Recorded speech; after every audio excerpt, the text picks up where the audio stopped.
Here we are again on another glorious British morning here.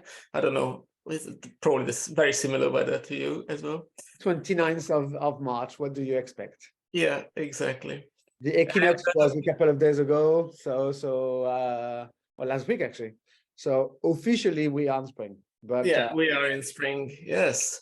And spring brings along a lot of things like wine judging as well, and critics. Yeah, well, on the top of that, it's also a crucial moment for vineyards, because the spring can kind of shoot up quite early, and you're still, very prone to frost, especially in continental climates such as Burgundy, Champagne, and so on and so forth.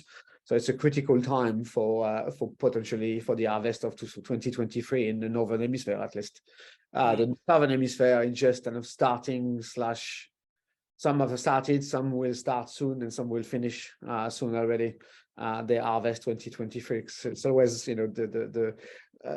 trying to put your hand around. What do you mean they harvested in Australia? Yes, because well, they are in autumn now. The summer is when we are in full winter. They are in summer. So for winemaker, it's very exciting, because you can have a vineyard in Europe and a vineyard in a new world, so opposite side of the equator, and then have two harvests and two wine sessions a year, and a lot of the people have done that. Yes, exactly.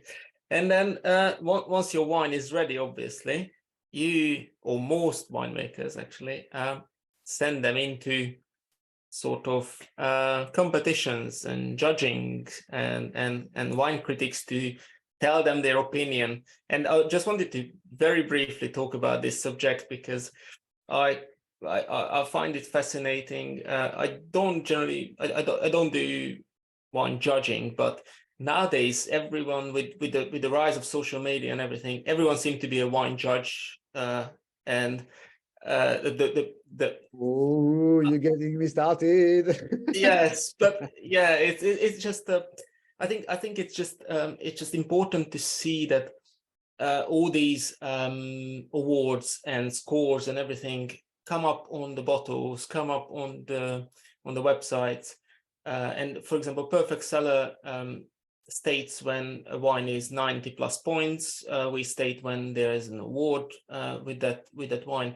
But I just wanted to go a little bit into the aspect of what is the what are the awards, who are the critics who we really have to look out for, and a little bit of insight, because you do a bit of judging as well yourself.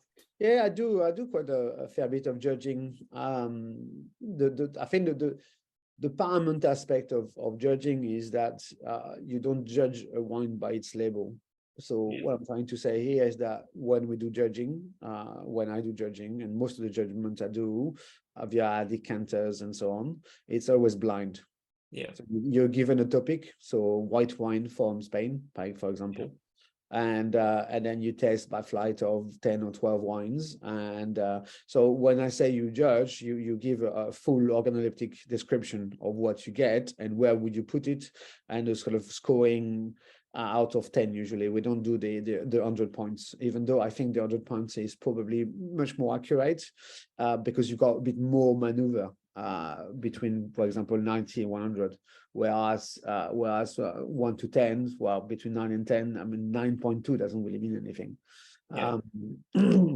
So that's the first aspect. There's also, the way I judge usually for those big brands, or such as Decanters and so on, it's very well run, and what sort of estates are showing up their wine, is because exactly they are looking for recognition on both sides, what we call the off-trade and also the on-trade.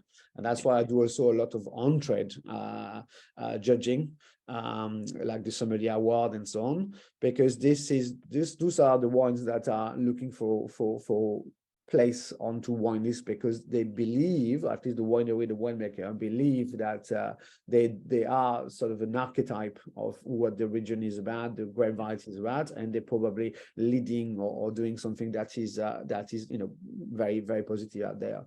And to be fairly honest, you can't know every single wine that is produced in the world. It's just impossible. So despite all that, I discover quite a few wines, great variety or style, or even winery I didn't know, because some of them are not even yet imported by anyone. So that gives you basically an insight of what is out there, sort of a window of what's out there, the quality level that is produced in a given area or region or by a winery, and therefore this is really, really interesting. The main frame, I would say, of judges, if you take the names such as Galloni, as obviously Robert Parker, as we learned to know him, especially in the 80s and 19 and 2000s. Now there's Neil Martin. Quite controversial from time to time, actually. Yeah. I mean, if you go back to the story of Robert Parker, in a nutshell, he made his name via Bordeaux, so Bordeaux, from if you kind of scale it, 1970 to 1982, Bordeaux had 11 years or 12 years even of really unprecedented bad vintages. Yeah. I mean, 75 can sort of put his kind of his name out, because there's some really good ones in 75, but really hard tannins in general. 76, as some of us remember, it was a very hot vintage, summer like 2003. So again, quality was very affected by that. Yeah. And also, you have to think also, we're talking about the 1970s. Technology wasn't as up as it is now. So even in winemaking, understanding, and so on and so forth, people were struggling to sort of, they really rely on nature, basically, to give the perfect crop. So I carry on, and then basically when the vintage 1982 came, everybody in Bordeaux was like, wow, perfect vintage, plenty fruit, sometimes even too much, to be certainly honest. But the quality was out there, and you can't deny that the quality was really out there. But all the critics at the time, and especially the British one, that were the biggest importer of Bordeaux at the time, and some American importers were like, well, yeah, but last crop, hard vintage, maybe high alcohol, and so on and so forth. And Parker was the first one and the only one to say, no, this is a vintage. This is the vintage that rarely will be seen again. And basically he was right. So basically that's how his name came out there, and he became such an important judge and persona in the wine world.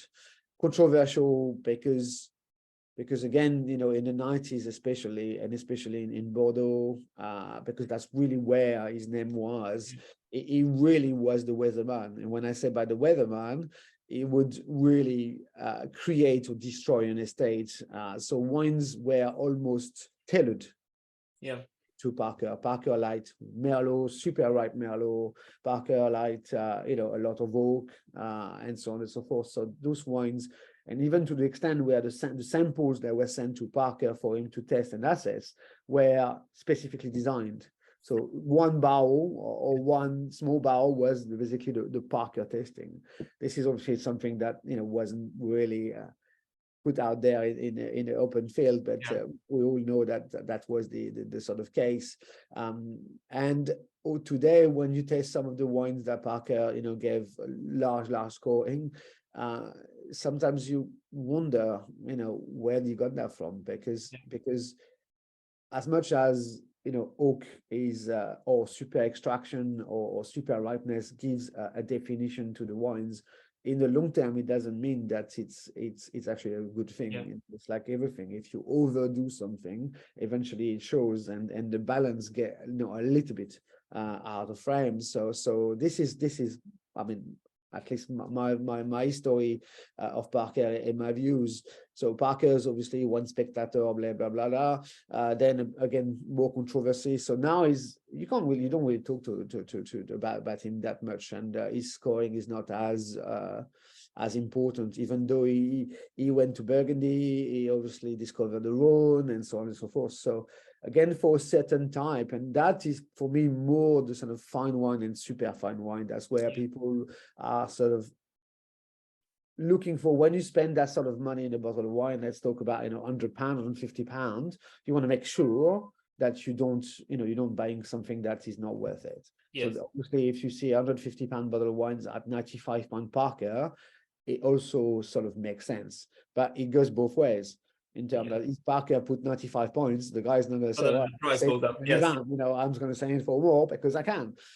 So this is also the sort of double-edged sword exactly of the scoring system. Now you've got people like Galoni that worked for Parker for a while, that I respect a lot as a tester, and also in terms of knowledge and his adamant quality rewarding. He's someone that is very very detailed. Yeah. So when he tests something or when he writes something, I always read it. Again, the score, I don't really care. It's about what he reads in terms of the testing notes and his ability to sort of define, okay, this is 5, 10, 15 years. That's what I'm interested on. You've got Neil Martin in England that also worked with Robert Parker. Funnily enough, years ago, I actually I worked in a restaurant in London, and I served Robert Parker and Neil Martin at the same table because they obviously knew each other. And Neil Martin brought a bottle of Chateau Mouton Rothschild in 1982 for that event. Oh, okay. Again, here we go again, the 1982 vintage.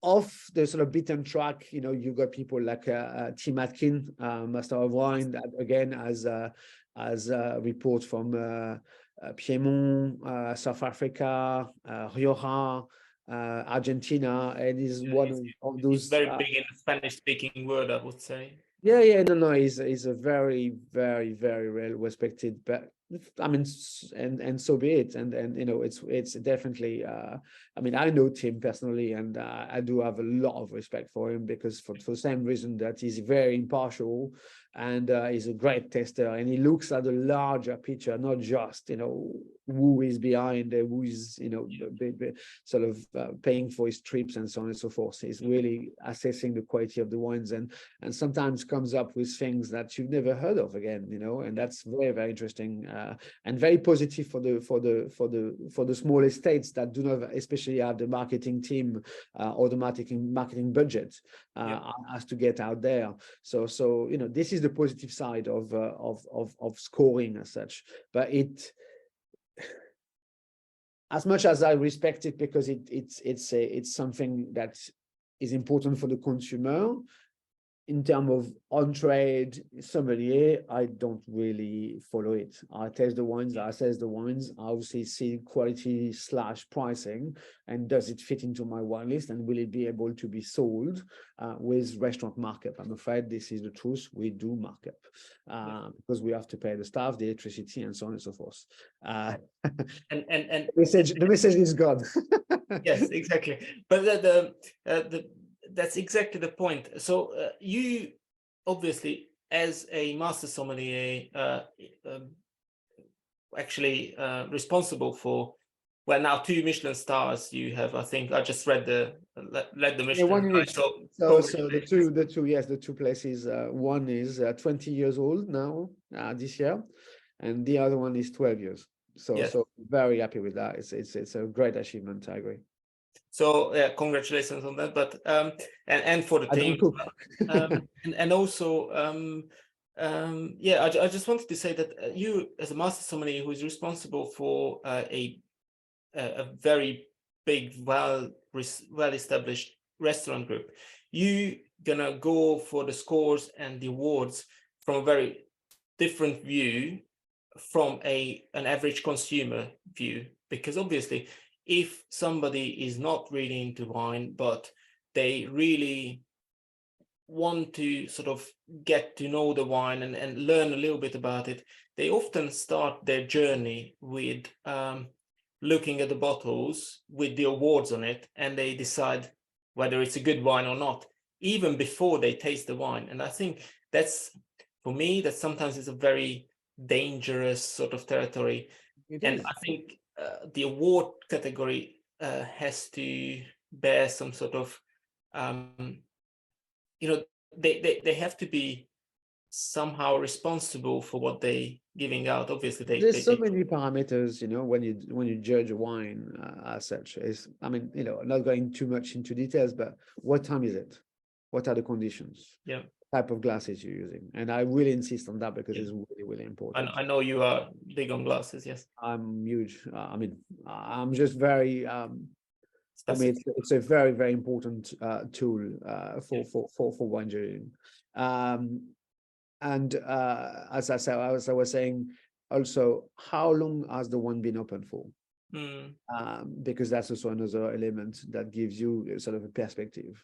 And to a certain extent, is also, you're doing those flights. Yes.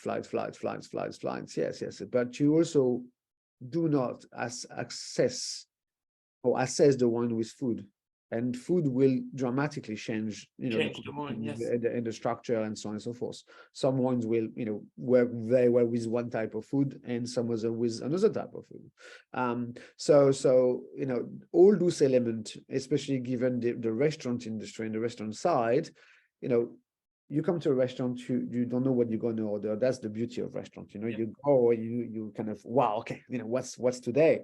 And so you look at the menu and say, I'm going to have this. Oh, now let's choose the wine. First of all, it should be the opposite. You choose the wine and then you choose the food. But let's go normal programmation.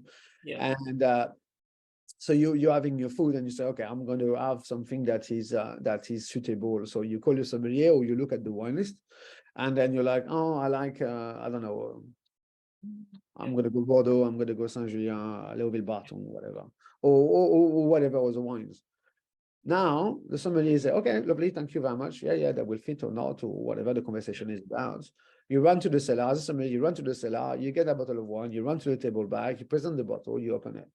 And then, as we spoke many times about it, you open that cork, that little thing in that bottle, the liquid, it's been locked in there for how many years it has been? Decades.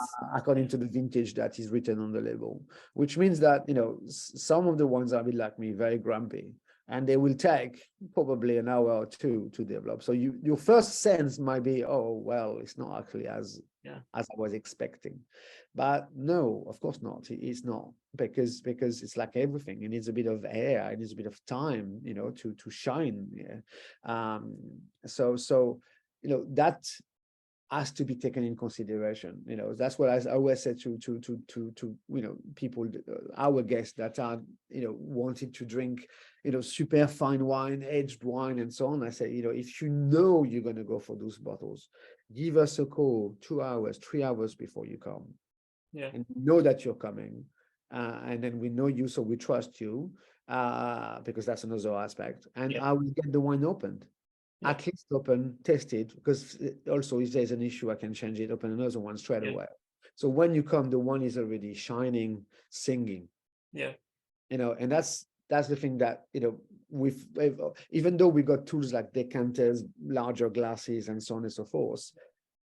Sometimes time is just the only thing that will help your bottle of wine, to shine. As such, very often when you're judging, then this obviously I mean, that's why it's exactly that. The ones usually have been opened an hour and a half ago, because obviously it's so many ones to be open. So that gives you also that time frame to sort of get, even though it's a small cork, at least there is that element of there going to help developing the format, removing a little bit of what we call the reduction, and so on and so forth. So that's why, I mean, given that angle, I do not put any points on the wine list. And I see some people, they go into those famous region and they look at wines and they look at their scoring pattern. Okay, 99, that's not a good vintage. 2000, fantastic vintage. Well, yes, but no, because it's, a region is vast. So it doesn't mean that, a vintage 2000 has been a success in that chateau or even in that part of Bordeaux. It's, if you think about Saint-Estèphe, where it's located at north side, it's usually warmer warmer vintages to get that ripeness, but still it's a more austere. Whereas if you go lower into sort of Margaux, is very well drained, just on the slope. So whatever happens, the water just run down. So it's whatever the Very different. condition, it changed dramatically the outcome. I'll give you another example. 1983. If you look at any scoring pattern, or anyone with a scoring pattern when it comes to the vintage, I'm not talking especially points, such as yet. 1983 wasn't regarded as a great vintage. It's a difficult vintage to master. That's for sure, because of the weather pattern, because of the rain, the late budding, and so on and so forth. But there is one chateau out of everything, especially on the Medoc, that shone, that really managed to do something exquisite, is Chateau Margaux. Yeah. So again, you look at the larger picture saying, oh, well, 83, not a great vintage. Well, actually, not for everybody. So you will have a pattern of everyone scoring, 83s at, in the 80s, 90s, or early 90s. And all of a sudden you see Chateau Margaux 99 points. And they're like, why? So it's very hard to follow. You really have to follow to kind of be accurate with who is what, and what are they saying. Obviously, if you test something, I don't know, again, one of those great wines in the world, and then everybody agrees is one of the greatest ever made. You think of the great champagne is this world, like for example Salon 2002. I think everybody agreed that it's a sort of 99 points, one of the rarity, one of the greatest things ever made, and you wouldn't go against it because it's true. But it's very confusing, even with all those points, even with all those great palettes that are out there giving their point of view. It's also it's so subjective. It is very subjective. I mean, but in wine general, everything is very subjective because everybody's palate is very different, and what you had for breakfast, where you sitting, who are you with, it's all changing your. Exactly. And as I was yesterday I was doing some training, personal training with the WCT. We'll talk about it in a minute, I believe. And we were assessing the wine of the new world, so Canada, USA, New Zealand, South Africa, and something else I can't remember now. Anyway, and it was in Australia, exactly. And then it was two different Chardonnays, one from Aussie, from Barossa, from McLaren actually, and one from the Los Carneros, so basically Navier, the southern part of just above San Francisco and the bay there. And both wines were if you follow the WCT program, both wines were outstanding, because you can't tell otherwise. The beautiful lengths they have, good acidity, good balance, beautiful food consumption, and so on and so forth. But for me personally, at the end, the judge or the tutor was like saying, what was the best wine? And I was one of the other ones saying one of the wine, because for me, the oak. Everybody liked the super oaked wine, and personally, I didn't, because that's not what I'm looking for into a wine. So and eventually we're all going to pass an exam, potentially, assessing the same wine, but it doesn't mean that we have the same expectations, liking, and viewpoint. I think because where you judging from is a point of view from a restaurateur, whereas someone else is judging from their personal view, personal consumption. Exactly, and also to some extent trends. I personally wouldn't put in front of my guest that wine that people liked, because I don't think this is what I don't think it's I don't I can't say I don't like it because it's not my style. And that's the danger also as making wine list. You make wine list also a bit for yourself, calculate somewhere, Yes. because it's again very subjective. But you also understand the sort of guest pattern, what they are after, what they like, and to a certain extent, what works with the food. Yeah. After that, it doesn't mean that we don't have Oki Chardonnay. That's not what I'm saying. But on that specific, for me, the Aussie wines, the Australian, McLaren was much more balanced. And I was like, wow, it's a long time I tasted that wine. And I like that sort of, balance and maybe that they reduced it a bit of it, because I remember that back in the 2000s, they were really, really, really punchy. And so on and so forth. So that's what I'm saying, you always reviewing wines as a tester, as a judge, with a different eye, especially when you taste blind, because it doesn't mean that you have that perception if you don't follow a winery year on year. So that's why judging has to be done first of all on assessing the product, maybe that product with a bit of bottle age, and that product blind, because otherwise, oh yeah, that's X and Y, I like the style, and that's it. Yeah, I don't believe so. and you just mentioned WSET. Obviously, Wine and Spirit Education Trust is it's a global body now for wine wine studies, as we say. Many of us did it. I did it personally as well. But I think it's an important thought that the knowledge, and you trained yourself more on the sommelier side of things. I trained myself more on the WSET side of things. But in certain new awards, as we call them, they put a lot more focus on the average consumer who is not necessarily trained by any of these styles of wine training. Do you think they have an important say in this in this topic? Because I always feel like you do need to have some sort of knowledge in order to judge something, but on the other hand, you also have to consider that most people who drink these wines from a supermarket, for example, they will not gonna have any sort of wine background or wine knowledge on the first place, but they still be the people who drink the wine. Exactly, the sort of the last part of the consumption, which is that person that's going to pull the cork or open the screw cap and pour it, will be the final judge.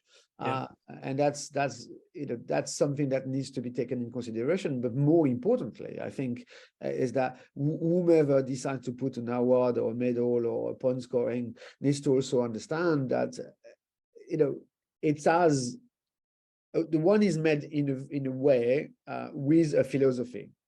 Do you agree with the philosophy or not? Is it the archetype or not? Is it representing? And finally, and more importantly, is the price right? Because that's, I mean, again, some people, the last judging I was doing, we also look at the presentation, so packaging and so on and so forth. Which I think is important. But on the other hand, for me, it's more about what does he represent? If you have £10 to spend in a bottle of wine, if you think about the mathematical aspect, what you will have as value of wine in that bottle represent maybe 40% of the liquid only. So this is where things are starting to get complicated, and lower you go, because of the taxi system, VAT, and so on and so forth. We're not going to talk about that, but obviously the importing and so on. The real value, what you're judging, is basically not on the final value of that wine on the shelf. Is actually a fraction of it. So all those things needs to be put into perspective, I think, for the final consumer. Whomever wants. Let me take this analogy. You drive, I drive. If you tell me you're a pilot, I'll tell you, no, I'm not a pilot. we don't have the same, time of part of training, whatever piloting you talk about, F1 or whatever. Can I judge a car on its ability to drive? No, I like it or I don't like it, but I probably look more at the brand, the engine, the consumption, the tire size, and so on and so forth, because, I don't want to spend all my money in a car that I don't use. Yes. Or sometimes, not much, basically. So, do you see what I mean? Is that all of a sudden everybody becomes a critic of, this one is fantastic, this one is not, and blah blah blah blah blah. But it's the same thing with cars. Most people will go for brands. Yeah. Because they like Renault, or they like, not because I'm French, because it just came out of my mind. Okay? Or Audi or BMW, or the German cars, because we know they are very, very solid and reliable, Volkswagen and so on and so forth. But that's the same thing with wine. You go for brands, you go for things that you already like the Gruner Veltliner of this world now from Austria, white grape variety from Austria, has become almost a brand. As a consumer, that you will get that sort of expression, whomever does it from that region. You go to Rioja, that you will have that soft tannins, that sort of oak frame to it that people like, and so on and so forth. You go to Sancerre, you expect that flinty, whetstone, grassy character that Sauvignon Blanc, or opposite side. If you go to New Zealand Sauvignon Blanc, you want that zingy, exotic, it's quite in your face sort of expression. Fine. I think the key is to understand your palate. Judging or not judging, just understand your palate to know what you're after, what you're looking for, and where you will find it. And coming back to the WSET, yes, it's a global body, but I really believe that what they do is it's second to none. It's really, really, really good, because even though you can't say that you are a wine connoisseur or whatever, according to the level 1 and 2 and then 3 and so on. But in terms of progression and how to define your palette, what you're looking for, I think it's a very, very good, and that's why I do it. To be honest, I don't really need it, because that's not what I've chosen. I went for the master sommelier, as you said, as a sommelier side. This is more marketing, especially as you go up the rank, like 3, 4, 5, and the diploma. It's more about sort of educational, academical. You have to write an essay about a certain topic and so on and so forth.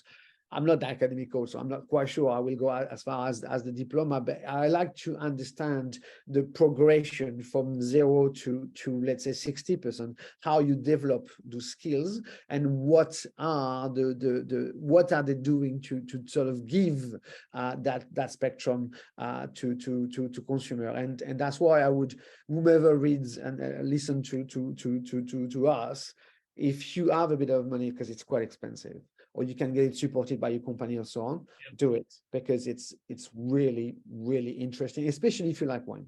If you really like wine and you want to really develop that senses, just do it. Just do it. Just do it. That's a different brand, I think. Yes. We're not talking about that. But Chris, thank you very much. Pleasure. No, thank you very much.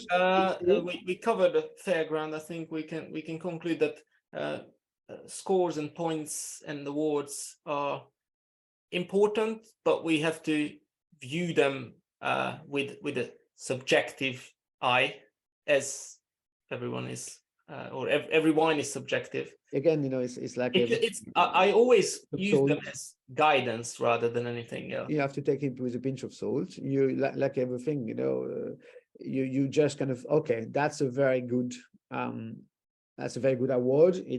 It means something. Does that mean that I will like it? I don't know. So after that, you take, it's like, you drop the coin, basically.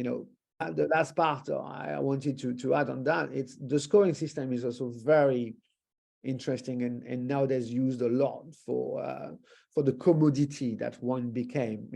Obviously wines that have £100 Parker will fetch more money, and on the secondary market will fetch even more money because someone said that they are the top of the pile and therefore are worth that money.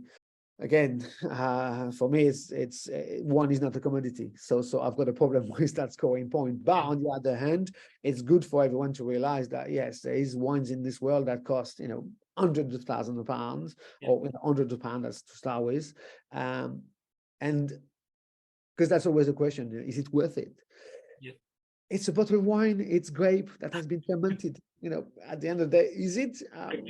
I can't really reply because I make a living out of it. But point being is that there's things there that if you remove that value, are extraordinary. And so that the point system is almost completely irrelevant because it's up to you. It's really up to you. Especially, I finish on that point. It's nowadays the point system is very sort of young. You find the 80s, the 70s, the 80s, the 90s, the 2000s, blah, blah, blah. But if you go back in wines, from last century, things that still are available on the market of great, really great stature, epic, like the 59 of Bordeaux, the 61s, the 73 on Champagne, blah, blah, blah, blah, blah. All those wines, there's no points. There's no point whatsoever. They've never been scored. However, we all know that they are, absolutely outstanding because there's a track that we can follow, So again, it's tricky. One of my colleagues, who I'm not going to name here, I think he's quite right in a sense that what he said about scoring points is when we asked how he scores, whether he scores in 10s, 5s, 20s, or 100s. He says, like, I score in 3. 1, I don't like it. 2, I can drink it. 3 is brilliant. And that's it. He used a different word for the last one, but I didn't want to put it on, on the air. But, and yeah, I mean, when I see a wine with 90 plus points from Decanter, I I can trust the quality, but I still use it as a guidance. I mean, I'll give you another story. I went to Oyora a couple of years ago, and we went to. So I was with my very good friend, and so we went to classics wineries over 3 days. So about 3 wineries a day, 4 wineries a day. So we covered quite some ground. And then on the last day, we went to see a winery called Artadi. And Artadi, again, quite controversially, came out of the Oyora classification system because he didn't believe on the restriction. He wanted to go further in the restriction and longer aging, different vessel of aging, so using amphoras and so on and so forth. Yeah, I mean, wow, okay, splendid. So we had an invitation open, so we went there. And we went around the winery, we tasted some wines, blah, blah, blah, blah. Then we went to the sort of consumer center. So already you're thinking, wait a minute, what is this? Beautiful building, very modern and blah, blah. Nice, very, very nice. And then they opened another bottle of wine. They gave us something, to sort of choke on, a bit of food as to clean up the palate. Very nice, very, very, very nice. And then they gave us the price list. Yeah. And then you open the price list and everything. So the wines like, whatever, Artadi, blah, blah, blah, blah. And there is a price and then a Parker point. Yeah. And at that stage, I looked at my friend and I looked at my glass and I said, okay, we're leaving. Yes. That's it. No, thank you very much. That was fantastic. First of all, I'm not going to buy the wines because I wasn't really I wasn't really taken. The pricing for me is a bit ridiculous, even though some of the ones are spectacular, don't get me wrong. But again, having that the Parker points killed it for you. That commercial aspect that my wines are worth €100 a bottle because they're 95 point Parker. Yeah. Well, personally, I yeah, Well, okay. for you it doesn't. Someone else can buy it. You know, I'm not interested. I think that was a nice final story for for this. I think I've got plenty like someone has to repeat. that. Yes. Okay, fantastic. Well, thank you, Chris, and then Thank you, everybody. see you soon on another talk. Another Another topic, yeah. Obviously, a bit shorter. Cheers. See you later. Bye. Bye.